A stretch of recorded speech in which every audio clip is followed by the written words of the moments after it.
ഓം ശ്രീ ഗുരുഭ്യോ നമഃ. ഓം ശ്രീ പരമാത്മനേ നമഃ. ഓം ശ്രീ ലളിതാംബികായൈ നമഃ.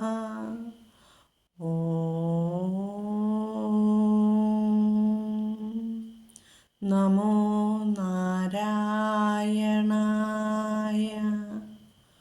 ഓം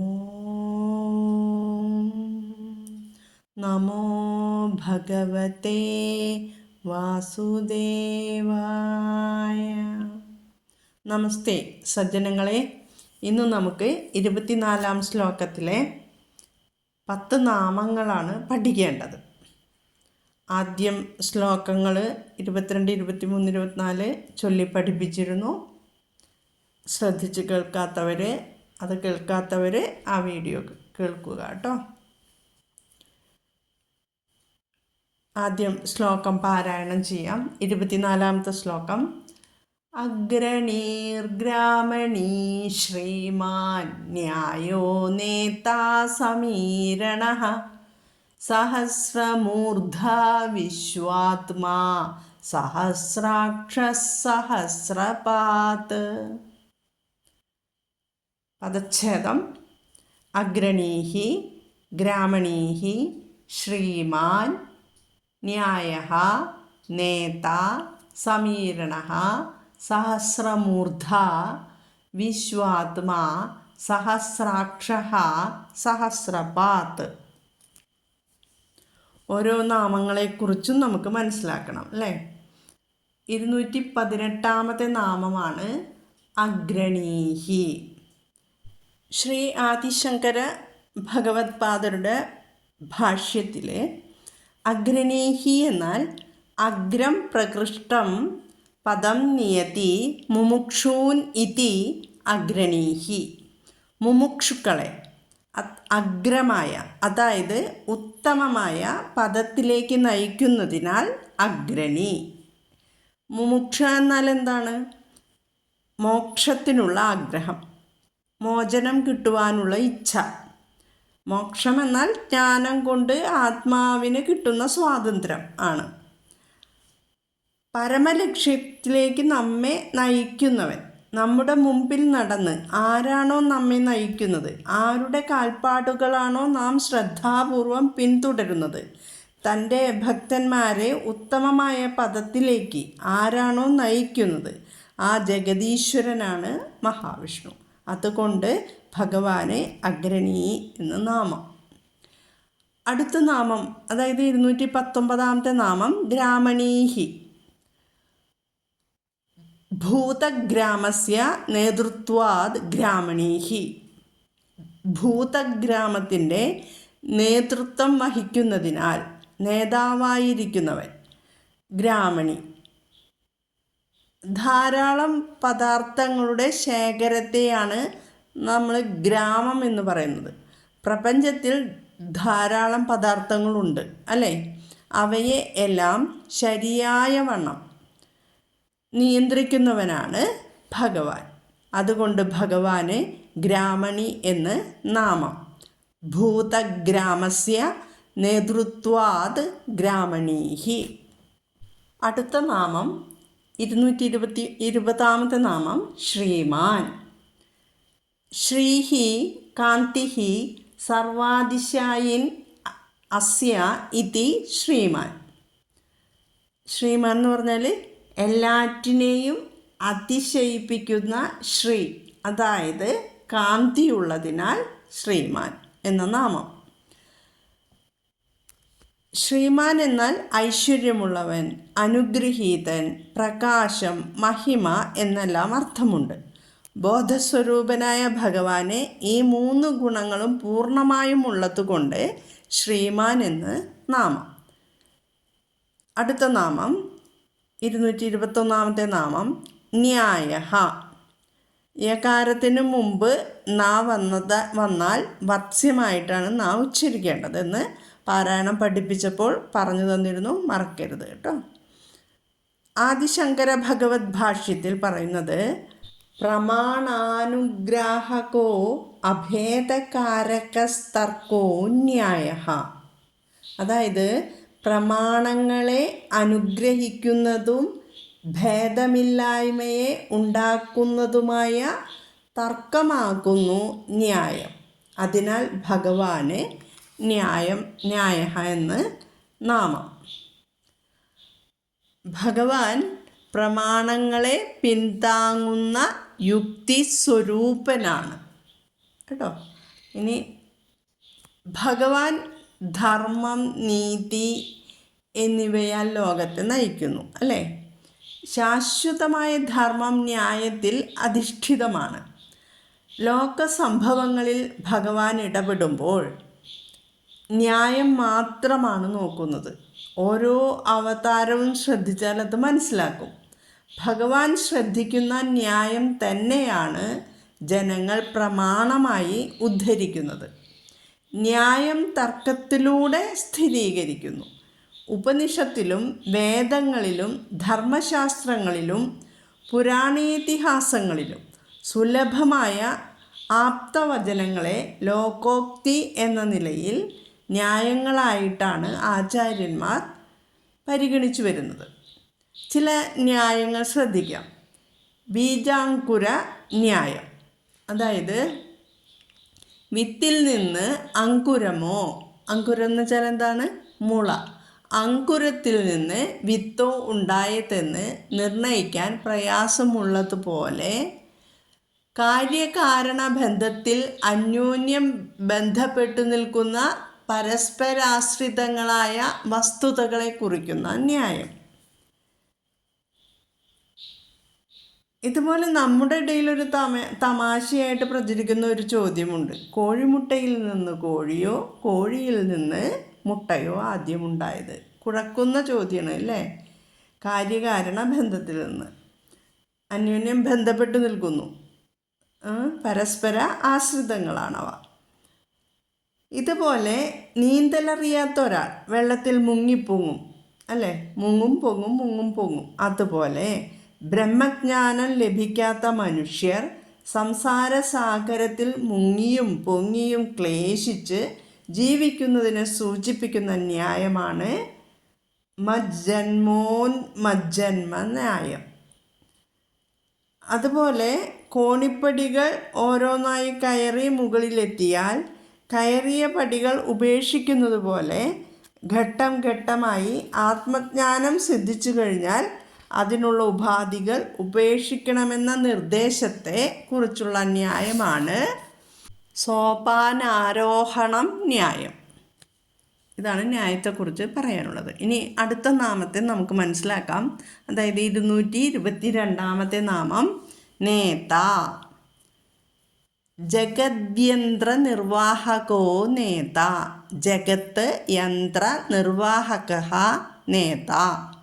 ജഗത്താകുന്ന യന്ത്രത്തെ ചലിപ്പിക്കുന്നവനാകയാൽ നേതാവ്.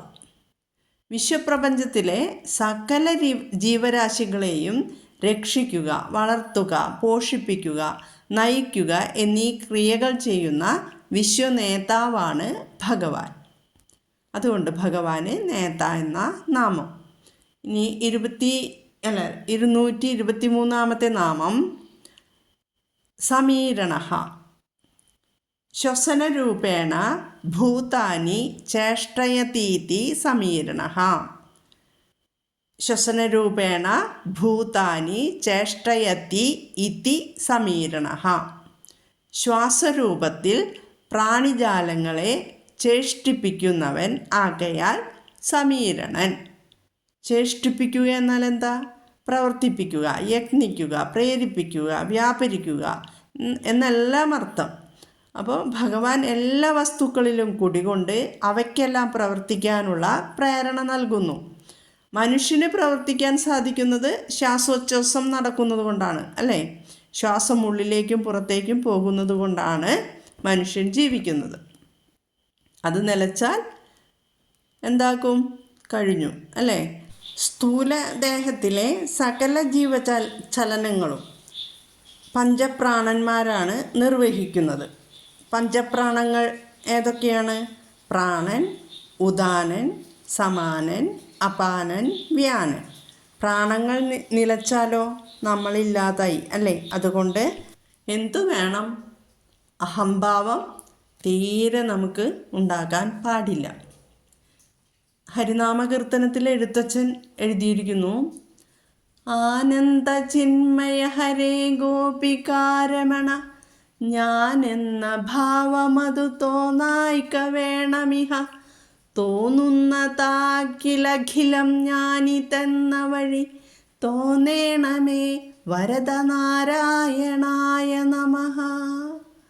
പരമാനന്ദ സ്വരൂപനായും സച്ചിദാത്മകനായും ജനങ്ങളുടെ സംസാരതാപത്തെ കളയുന്നവനായും ഗോപികാരമണ എന്നും പറഞ്ഞുകൊണ്ട് ഗോപസ്ത്രീകളെ എല്ലായ്പ്പോഴും രമിപ്പിക്കുന്നവനുമായിരിക്കുന്ന നാരായണ, ഞാനെന്നും എൻ്റേതെന്നും എനിക്ക് തോന്നാതെ ഇരിക്കണം.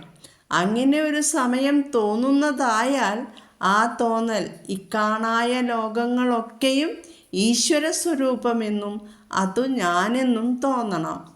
ഇതാണ് അവിടെ പറയുന്നത്. സമീരണഃ എന്ന നാമം പറഞ്ഞപ്പോഴാണ് ഇത്രയൊക്കെ പറഞ്ഞത്. ഒരു ഓർമ്മപ്പെടുത്തൽ അത്രമാത്രം. അപ്പോൾ സമീരണഃ എന്നാൽ എന്താണ്? ശ്വാസരൂപത്തിൽ ജീവികളെ ചേഷ്ടിപ്പിക്കുന്നവൻ. അടുത്ത നാമം സഹസ്രമൂർധ. സഹസ്രമൂർധ 224 നാമം. സഹസ്രാണി മൂർധാനോ അസ്യ ഇതി സഹസ്രമൂർധ. സഹസ്രം എന്ന് വെച്ചാൽ എന്താണ്? 1000. മൂർധാവ് ശിരസ്. 1000 ശിരസുകൾ ഉള്ളതിനാൽ സഹസ്രമൂർധാവ്. ശ്രീമദ് ഭഗവത്ഗീതയിലെ 11-ാം അധ്യായത്തിൽ, അതായത് വിശ്വരൂപ ദർശനയോഗത്തിൽ അർജുനന് ഭഗവാന്റെ ആ ഐശ്വര്യരൂപത്തെ കാണാനായിട്ട് ആഗ്രഹമുണ്ടായി അല്ലേ? അപ്പോൾ അർജുനൻ ഭഗവാനോട് പറയുന്നുണ്ട്, ഞാൻ അങ്ങയുടെ രൂപം കാണാൻ, അതായത് യോഗ്യനാണെങ്കിൽ ആ അവ്യയമായ ആത്മസ്വരൂപത്തെ എനിക്ക് കാട്ടിത്തന്നാലും എന്ന് അഭ്യർത്ഥിക്കുന്നുണ്ട്. ഭഗവാൻ വിശ്വരൂപ അർജുനന് കാണിച്ചു കൊടുക്കുന്നുണ്ട് അല്ലേ? അവിടെ സഞ്ജയൻ ധൃതരാഷ്ട്രക്ക് അർജുനൻ കണ്ട കാഴ്ച പറഞ്ഞു കൊടുക്കുന്ന ഒരു ഭാഗമുണ്ട്. അവിടെ എന്താണ് പറയുന്നത്? അനേക വക്ത്രനയനം, അനേകാത്ഭുത ദർശനം, അനേക ദിവ്യാഭരണം, ദിവ്യാനേകോദ്യതായുധം, ദിവ്യമാലാംബരധരം, ദിവ്യഗന്ധാനുലേപനം, സർവാശ്ചര്യമയം ദേവം അനന്തം വിശ്വതോന്മുഖം. അതായത് എണ്ണമറ്റ മുഖങ്ങളോടും കണ്ണുകളോടും കൂടിയതും കണക്കില്ലാത്ത അത്ഭുത കാഴ്ചകളോട് കൂടിയതും അനേകം ദിവ്യാഭരണങ്ങളോട് കൂടിയതും ഉയർത്തിപ്പിടിച്ച അസംഖ്യം ദിവ്യായുധങ്ങളോട് കൂടിയതും ദിവ്യമാലകളും ദിവ്യവസ്ത്രങ്ങളും ധരിച്ചിട്ടുള്ളതും ദിവ്യ സുഗന്ധ ദ്രവ്യങ്ങൾ പൂശിയിട്ടുള്ളതും പല പല ആശ്ചര്യങ്ങൾ നിറഞ്ഞതും പ്രകാശസ്വരൂപവും അറ്റം കാണാനാവാത്തതും സർവത്ര മുഖമുള്ളതുമായിരുന്നു ആ രൂപം എന്നാണ് സഞ്ജയൻ ഇവിടെ ധൃതരാഷ്ട്രർക്ക് പറഞ്ഞു കൊടുക്കുന്നത്. 1000 ശിരസ് എന്ന് പറഞ്ഞാൽ നമ്മൾ കൃത്യം 1000 എന്നല്ല കേട്ടോ, കണക്കറ്റ, അതായത് ആയിരക്കണക്കിന് ശിരസ്സുകളോട് കൂടിയവനാരോ അവനാണ് സഹസ്രമൂർധാവ് അല്ലേ? സഹസ്രമൂർധ. ലോകത്തിലുള്ള സകല ജന്തുക്കളുടെയും തലകൾ ഒന്നിച്ചു ചേർന്നാൽ അത് ഭഗവാന്റെ ശിരസ്സായി. മറ്റൊരു അർത്ഥത്തിൽ പറഞ്ഞാൽ ഭഗവാന്റെ ശിരസിൽ പ്രപഞ്ചത്തിലെ സകല ജീവികളുടെയും ശിരസ്സുകൾ അടങ്ങിയിരിക്കുന്നു. അതാണ് അങ്ങനെ പറയുന്നത് കേട്ടോ, അല്ലാണ്ട് കൃത്യം 1000 എന്ന് ധരിക്കരുതേ. ഇനി അടുത്ത നാമം 225-ാം നാമം വിശ്വാത്മാ. വിശ്വസ്യാത്മാ വിശ്വാത്മാ, വിശ്വത്തിൻ്റെ ആത്മാവ് ആകയാൽ വിശ്വാത്മാവ്. ചരത്തിലും അചരത്തിലും അന്തര്യാമിയായി അധിവസിക്കുന്നത് ഭഗവാൻ തന്നെയാണ്. അതുകൊണ്ട് വിശ്വാത്മാ. അധ്യാത്മരാമായണത്തിലൊരു സന്ദർഭം ഇവിടെ വിവരിക്കാം. ശ്രീരാമചന്ദ്രനും സീതാദേവിയും ലക്ഷ്മണനും അയോധ്യ വിട്ട് വനവാസത്തിന് ഇറങ്ങി. ആദ്യ ദിവസം എവിടെയാണ് അവർ താമസിച്ചത്? തമസാ നദിയുടെ തീരത്ത്. പിറ്റേ ദിവസം രാത്രി ഗുഹൻ്റെ നൈഷാദ രാജ്യത്തിൽ ഒരു വൃക്ഷച്ചുവട്ടിൽ വിശ്രമിച്ചു. പിറ്റേ ദിവസം രാവിലെ ഗുഹൻ്റെ സഹായത്തോടെ ഗംഗാനദി കടന്നു. പിറ്റേ ദിവസം ഭരദ്വാജ മുനിയുടെ ആശ്രമത്തിൽ തങ്ങി പ്രഭാതത്തിൽ കാളിന്തി നദി കടന്ന് ചിത്രകൂട പർവ്വതത്തിലെത്തി. ചിത്രകൂട പർവ്വതത്തിൽ ആരുടെ ആശ്രമമാണുള്ളത്? വാൽമീകിയുടെ, അല്ലേ? വാൽമീകിയെ കണ്ട ഉടൻ മൂവരും നമസ്കരിച്ചു. ലോകത്തെ രക്ഷിക്കുന്നതിൽ സമർത്ഥനായ ശ്രീരാമചന്ദ്രൻ ചാപബാണങ്ങളും അണിഞ്ഞ് ജടാമകുടത്തോടെ സീതാലക്ഷ്മണ സമേതം നിൽക്കുന്നത് കണ്ട് ആനന്ദബാഷ്പം തൂക്കിക്കൊണ്ട് മുനി അടുത്തു ചെന്ന് ആലിംഗനം ചെയ്തു, അല്ലേ? എന്നിട്ട് എതിരേറ്റു. കാരുണ്യസാഗരവും ജഗന്മയനുമായ ശ്രീരാമനെ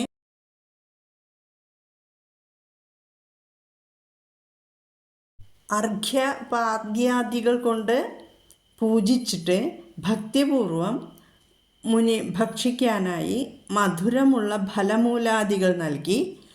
ഭക്ഷണം കഴിച്ച് അല്പം വിശ്രമിച്ചിട്ട് ശ്രീരാമചന്ദ്രൻ മുനിയോട് അരുളി ചെയ്തു. എന്താണ് അരുളി ചെയ്തത്? അത് ഞാൻ ഇപ്പോൾ ചൊല്ലിത്തരാം. താതാജ്ഞയാ വനത്തിനു പുറപ്പെട്ടു സോദരനോടും ജനകാത്മജയോടും ഹേതുവോ ഞാൻ പറയണമെന്നില്ലല്ലോ, വേദാന്തിനാം ഭവതാമറിയാമല്ലോ. യാതൊരിടത്തു സുഖേനെ വസിക്കാവൂ സീതയോടും കൂടി എന്നരുൾ ചെയ്യണം. ഇദ്ധിക്കിലൊട്ടുകാലം വസിച്ചിടുവാൻ ചിത്തേ പെരീകയുണ്ടാശ മഹാമുനേ. ഇങ്ങനെയുള്ള ദിവ്യന്മാരിരിക്കുന്ന മംഗലദേശങ്ങൾ മുഖ്യവാസോചിതം. ഇത് പറയുന്നത് എന്താണ് ഇവിടെ? അച്ഛൻ്റെ ആജ്ഞയാലാണ് ഞാൻ സീതാലക്ഷ്മണ സമേതനായി വനവാസത്തിന് പുറപ്പെട്ടത്. ഇതിനുള്ള കാരണം ഞാൻ പറയേണ്ടതില്ലല്ലോ. വേദാന്തിയായ ഭവാന് ഇതെല്ലാം അറിയാമല്ലോ. സീതയോടൊത്ത് എവിടെയാണ് സുഖമായി വസിക്കാൻ കഴിയുന്നതെന്ന് അരുളി ചെയ്താലും മഹാമുനെ എന്നാണ് ശ്രീരാമചന്ദ്ര പ്രഭു പറഞ്ഞത്. ഞങ്ങൾ കുറച്ചു കാലം ഈ പരിസരത്ത് താമസിക്കാൻ ആഗ്രഹിക്കുന്നു. അങ്ങേപ്പോലെയുള്ള ദിവ്യന്മാർ ഇരിക്കുന്ന ദേശങ്ങൾ താമസയോഗ്യമായിരിക്കും. ശ്രീരാമചന്ദ്രൻ ഇങ്ങനെ പറഞ്ഞപ്പോൾ വാൽമീകി ഒരു ചെറിയ മന്ദസ്മിതം തൂക്കിയിട്ട് പറഞ്ഞു. എന്നതു കേട്ടു വാൽമീകി മഹാമുനി മന്ദസ്മിതം ചെയ്തി വണ്ണാമരുൾ ചെയ്തു. സർവലോകങ്ങളും നിങ്കൽ വസിക്കുന്നു, സർവലോകേഷു നീയും വസിച്ചിടുന്നു. ഇങ്ങനെ സാധാരണം നിവാസസ്ഥലം അങ്ങനെയാകയാൽ എന്തു ചൊല്ലാവതും. ഇങ്ങനെ വാൽമീകി അവിടെ വിശ്വാത്മാവായ ഭഗവാന്റെ വാസസ്ഥലങ്ങളെ കുറിച്ചിട്ടാണ് ഇനി പറയുന്നത്. അവിടെ വാൽമീകി കുറച്ചധികം പറയുന്നുണ്ട്. അത് ഞാൻ ചുരുക്കി ഗദ്യത്തിൽ പറഞ്ഞു തരാം. സർവലോകങ്ങളും നിന്നിൽ വസിക്കുന്നു, സർവലോകത്തിലും നീയും വസിക്കുന്നു. അങ്ങനെയുള്ള അങ്ങേക്ക് താമസിക്കുവാനുള്ള സ്ഥലം ഞാൻ എങ്ങനെ പറയാനാണ്? സീതാസമേതനായി വാഴുവാനുള്ള സ്ഥലം ചോദിച്ചതുകൊണ്ട് ഞാൻ പ്രത്യേകം പേരെടുത്തു പറഞ്ഞു തരാം. സമസൃഷ്ടി സ്നേഹത്തോടും സമസ്ത നിർവികാര ചിന്തയോടും ഭക്തിപൂർവം അങ്ങയെ ഭജിക്കുന്നവരുടെ മനസ്സ് അങ്ങേക്ക് അധിവാസയോഗ്യമാണ്. നിത്യധർമ്മങ്ങളെയും അധർമ്മങ്ങളെയും എല്ലാം ഉപേക്ഷിച്ച് നിന്നെ ഭജിക്കുന്നവരുടെ മനതാര് നിനക്ക് വാസയോഗ്യമാണ്. ശാന്തന്മാരായി നിരഹങ്കാരികളും രാഗദ്വേഷാദികൾ അകന്നവരും മൺകട്ടയും കല്ലും സ്വർണവും ഒരുപോലെ കാണുന്നവരുമായ ശ്രേഷ്ഠ ബുദ്ധിയുള്ളവരുടെ മനസ്സ് നിന്റെ സുഖവാസത്തിന് യോഗ്യമാണ്.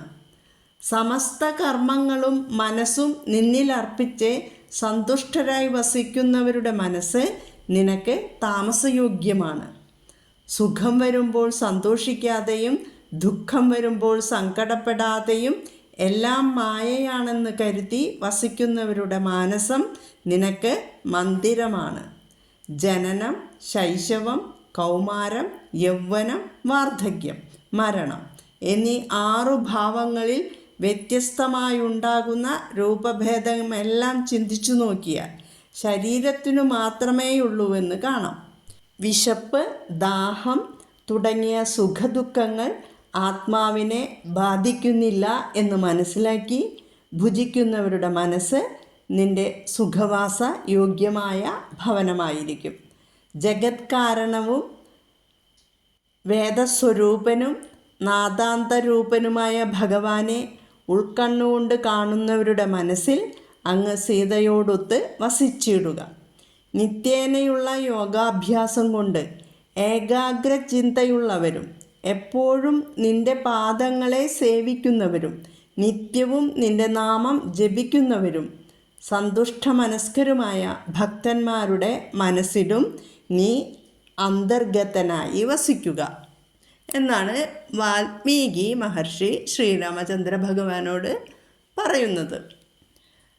ഇതെല്ലാം പറഞ്ഞ് വാൽമീകിയുടെ പൂർവ്വകഥയും പറഞ്ഞ് എന്നിട്ട് സീതയോടൊപ്പം താമസിക്കുന്നതിന് യോഗ്യമായ സ്ഥലത്തേക്ക് ശിഷ്യന്മാരോടൊപ്പം അവർ മൂവരെയും കൂട്ടി നടന്ന് ചിത്രകൂട പർവ്വതത്തിനും ഗംഗാനദിക്കുമിടയിൽ മനോഹരമായ 2 പർണശാലകൾ ശിഷ്യന്മാരെ കൊണ്ട് നിർമ്മിച്ച് ഇവിടെ വസിച്ചുകൊള്ളൂ എന്ന് അരുളി ചെയ്തു. ഇനി ശ്രീമദ് ഭഗവത്ഗീതയിൽ വിഭൂതി യോഗത്തിൽ ഭഗവാൻ തന്നെ തൻ്റെ വിശ്വാത്മഭാവത്തെ അർജുനന് വിശദീകരിച്ച് കൊടുക്കുന്നുണ്ട്. ആ ശ്ലോകം ചൊല്ലിത്തരാം. അഹമാത്മാ ഗുഡാകേശ സർവഭൂതാശയസ്ഥിതഃ അഹമാദിശ്ച മധ്യം ച ഭൂതാനാമന്ത ഏവ ച. ഗുഡാകേശ. ആരാണ് ഗുഡാകേശൻ? അർജുനൻ. ആലസ്യത്തെ ജയിച്ചവനാണ് ഗുഡാകേശൻ. അല്ലയോ അർജുന, സർവഭൂതാശയസ്ഥിത, സർവഭൂതങ്ങളുടെയും ഉള്ളിൽ വിളങ്ങുന്ന ആത്മാ അഹം, ആത്മാവ് ഞാനാകുന്നു. ഭൂതാനാം ആദിഹി ച മധ്യം ച അന്തഃ ച അഹം ഏവ. എല്ലാറ്റിൻ്റെയും ഭൂതാനാം, എല്ലാ ഭൂതങ്ങളുടെയും ആദിയും മധ്യവും അന്തവും ഞാൻ തന്നെ. ഇതാണ് ഭഗവാൻ ഭഗവത്ഗീതയിൽ പറഞ്ഞു കൊടുക്കുന്നത്. അപ്പോൾ ഇപ്പോൾ വിശ്വാത്മാ എന്നതിൻ്റെ അർത്ഥം, അന്വയാർത്ഥങ്ങൾ വിശദീകരണത്തിൽ കൂടെ പറഞ്ഞു തന്നു. ഇനി അടുത്ത നാമം ഏതാണ്? 226 നാമം സഹസ്രാക്ഷ. സഹസ്രാക്ഷ എന്നാൽ 1000 അക്ഷി. അക്ഷി ഏതാണ്? എന്താണ്? കണ്ണുകൾ. 1000 കണ്ണുകൾ ഉള്ളതിനാൽ സഹസ്രാക്ഷൻ.